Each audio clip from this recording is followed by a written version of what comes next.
Hey everybody, and welcome to the episode 13. Today we're doing the very brand new Google Virtual Reality Tour Creator. And in honor of such a galactic event, I had to get somebody from out of this world, out of this galaxy, actually probably just out of this school district, to come and join me. My bestie, Mr. Hi. Darren Malte from Black Gold School Division. Almost knocked over everything. Crashing. I film in a very small it's a closet, really. So my kitchen or my den. But we're here today because we want to show you the Virtual Reality Tour Creator, and you have done a lot of work with this with your students. So much. I love it. And in fact, this is the person who I probably reference a lot for Google Drawings. We share a lot, and maps and all kinds of lovely things. Darren does what I do for Black Gold. So he's here today to have a little fun with us. So we're going to get started. We're going to be showing you how we can use this amazing free virtual reality tour creator. Now, if you are watching from Edmonton Catholic Schools, we only have this available for teachers right now. We don't have it turned on for students to create, just as we explore how the tool can be used and safety and some of those things. But you have done this with students as well. Yeah, many times. That's awesome. That's great.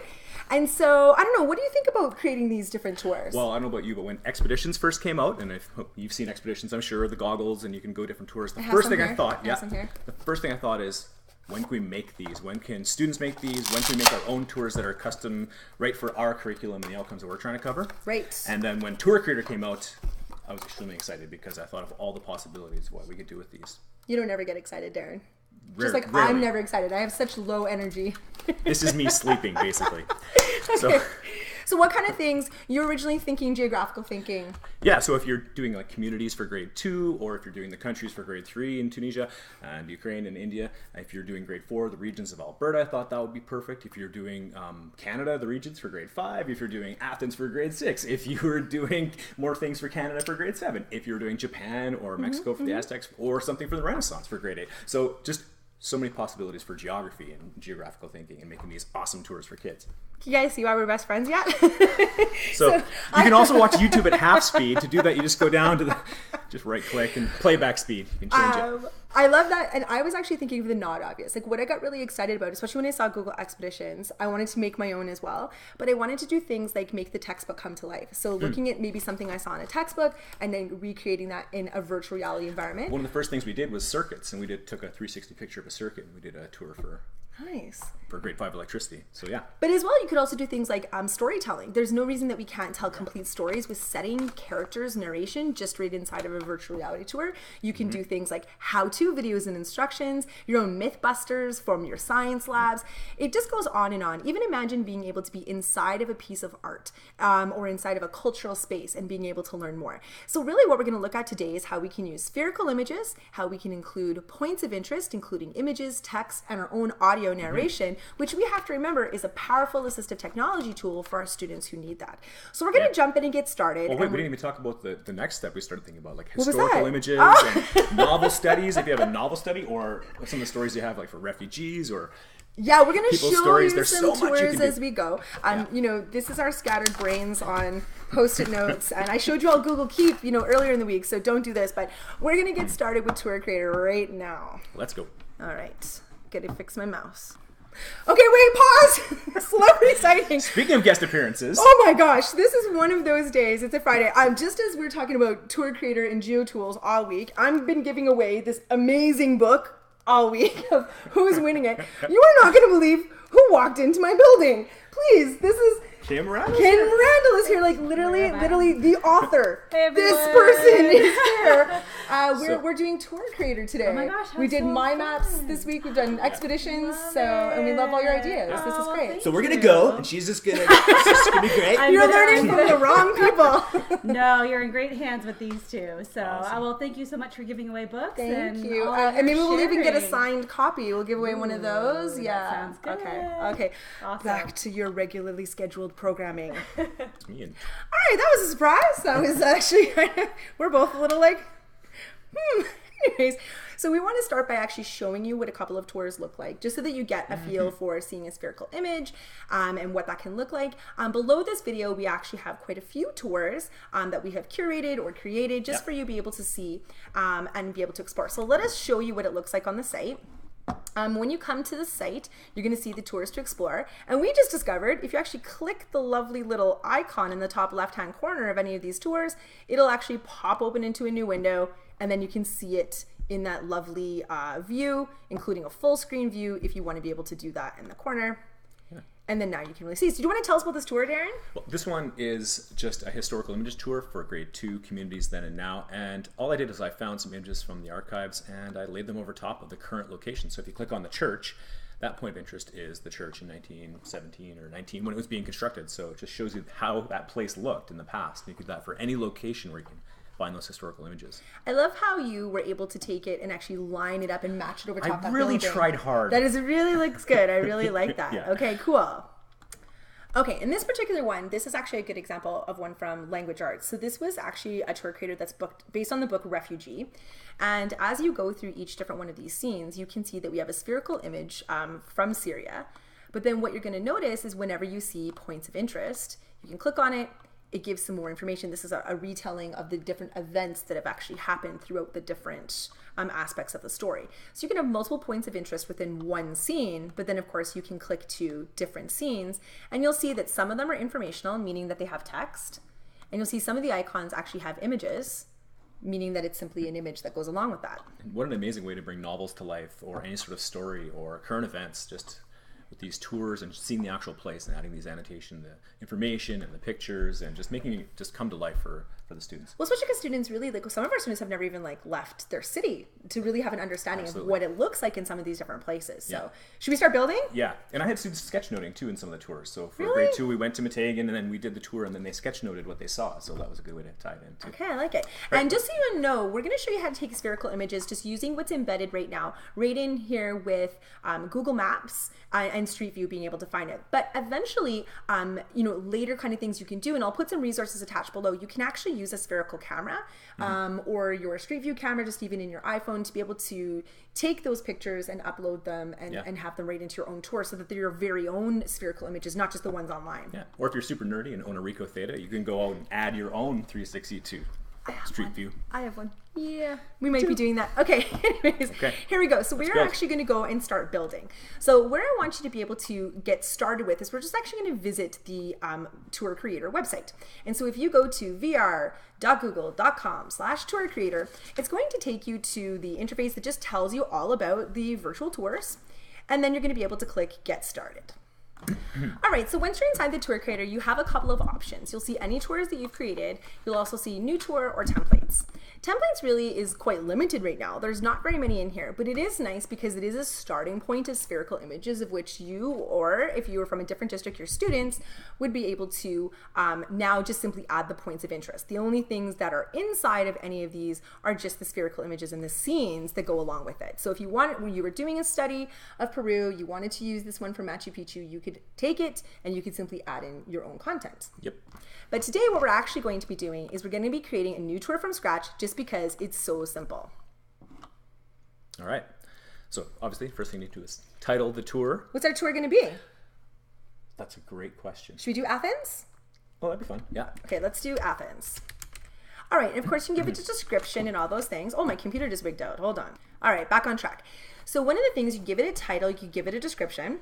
You can actually select a cover photo for it. This has been the only issue I've had with students is the image size not being the right size. The right size for this. So it has to be 576 by 432. So you have to make sure that that image is the right size. Is the right one. Yeah. Okay, so, and the other thing that I find is a little bit frustrating is that you actually have to have the image saved to your computer. It doesn't allow you to do the search feature right within it. Right. So I would have had to go and search for an image and have it just put right in here. So for now I can probably, we'll see if one of my dorky images here is going to work. This is my Maps one from yesterday. So there, you would have like a cover of your story.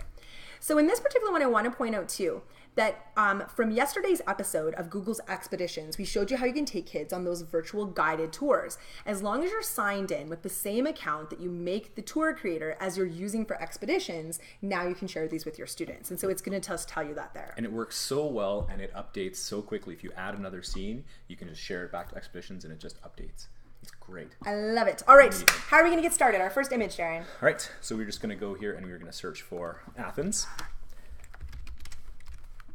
And this is the only part that's a little bit difficult, is you do have to drag your little guy around and find the places that you want to go. So a great thing to do is to look at maps ahead of time and find the actual location, because this, I'm not actually going to be able to find a place in Athens. So this was a great This looks really good. Yeah. Agora, this is great. I love it. Yeah. This works fine. Let's add that scene. And so I like your tip about dragging around Pegman so you can get that specific map that you're looking for. Great. Perfect. Now, in this particular one, another thing to point out is that we have the title of our tour, but we can have the title of each scene. We're only going to make one scene today, but you can have multiple scenes within your tours. So it's kind of like, imagine turning the pages of a book. Absolutely. And so what do we want to call our initial scene? The Agora. Another thing to point out is that you can actually set the starting view. This is nice because you get to determine what your students are going to look at when they first encounter this scene. So if I want to click the starting view, I simply rotate and I say save, and now that's going to be where my tour starts for that particular scene. Perfect. And then we want to add these points of interest, and these points of interest can be anything where it's just that, a point of interest. You want to point out more information. This could be an image you want to highlight something in the scene. This could be more specific information about something in that place, or just in general about Greece and democracy in Greece. Or I also love creating questions and answers. So just Fantastic. being able to have a question or have an image pop up and then have a question, and then the kids can just now have a discussion in class in person with the people around them about what they just saw. Perfect. Imagine we were studying architecture, which you wouldn't in our curriculum, but hey, let's just pretend. All right, so we're going to add a point of interest here, and we're going to give that a title. All right, so we're going to add our first point of interest. All right, perfect.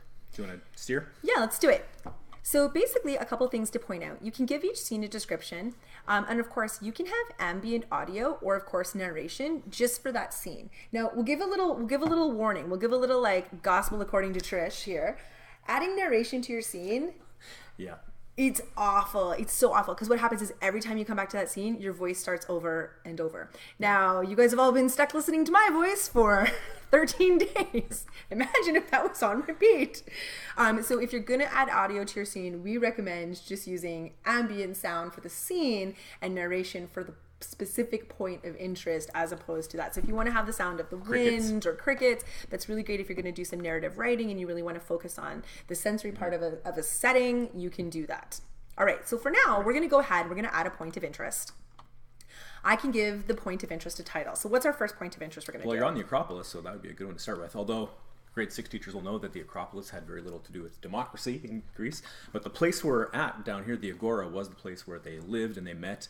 And the ruins, can I steer for one? Yeah, go for it. The ruins right here it's the Bouleuteriat where the Council of 500 met. So when you're talking to students, you could make a tour and ask them questions about who met here, what did the Council of 500 comprise, who was in the Council of 500. Okay, this is great. All that kind of stuff about the democracy in Greece.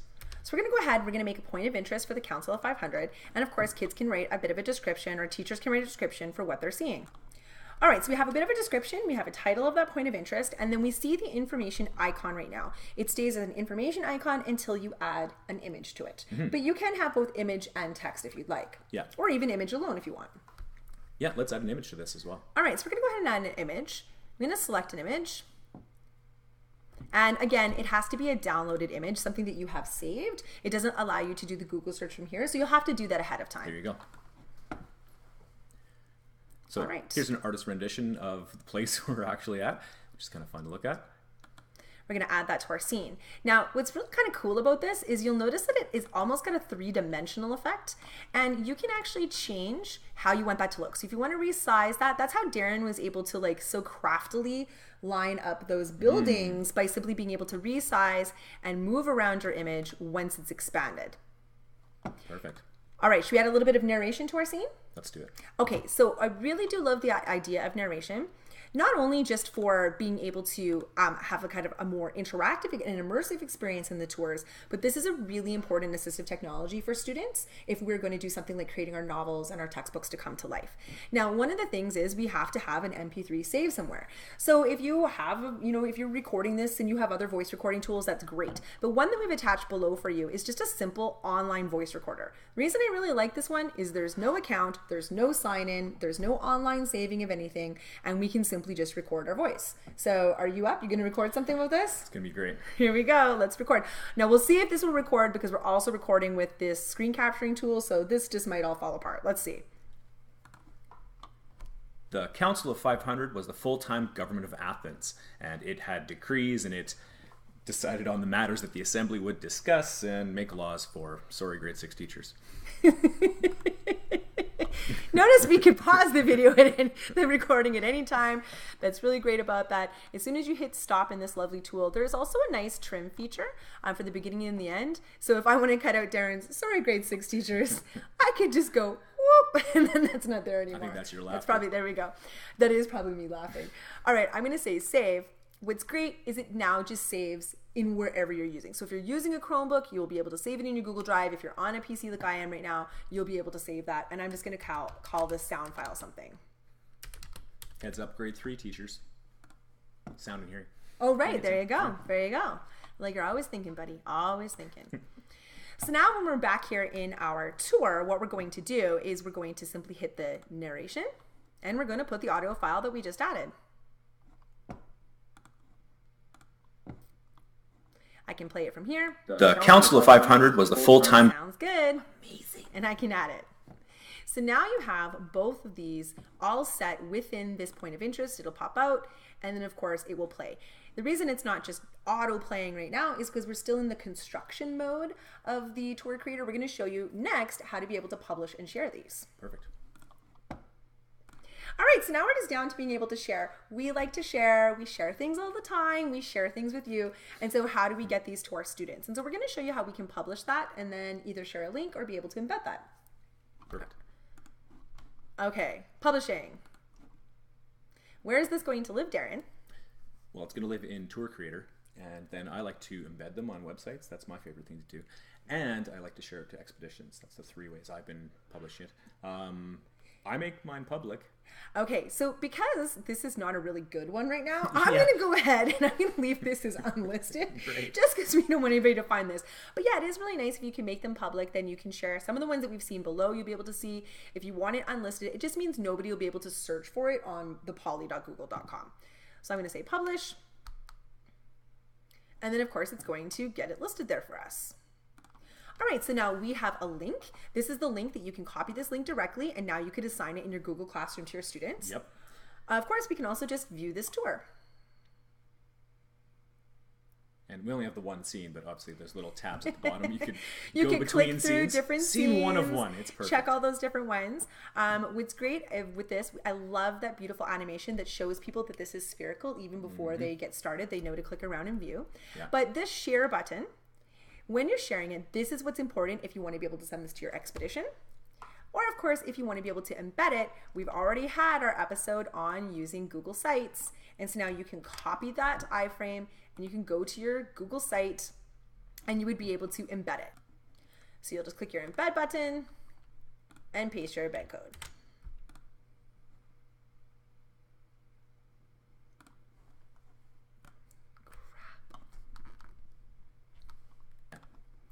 All right, paste it. Come on, Google. Let it work. Let's see what my Wi-Fi is like today, and then we'll be able to say insert. And the only issue I've had is just resizing it so we can see most of the tour. Yeah, that's right. Just being able to resize it and be able to look at it, see the tour. But just remember that that full size, that extra screen button is there for you to be able to pop this into another window and just be able to look at it. That scrolling bar on the side once it's in the published view of the website too works. That's right. And just remember, this isn't actually interactive unless you're in the published view of your website. When you're in the construction mode, it won't actually work. That's Tour Creator. Like, it's pretty exciting. I know that I really want to make things like virtual field trips. I want to bring textbooks to life. I want to really look at some novels. And I think it's just a great way for you to be able to do this with your students. Yeah, and you showed the embedding, but that share button where it goes to expeditions, it works so fast. And if you update and add scenes, it updates almost immediately when you're doing a tour with kids. So you can add tours on the fly and add scenes. So it's really great. That's awesome. Well, thanks for being here today, Darren. It's been my pleasure. My tech bestie. Hopefully we'll do more episodes together again. Yeah, it's fantastic. Okay. Bye, everybody.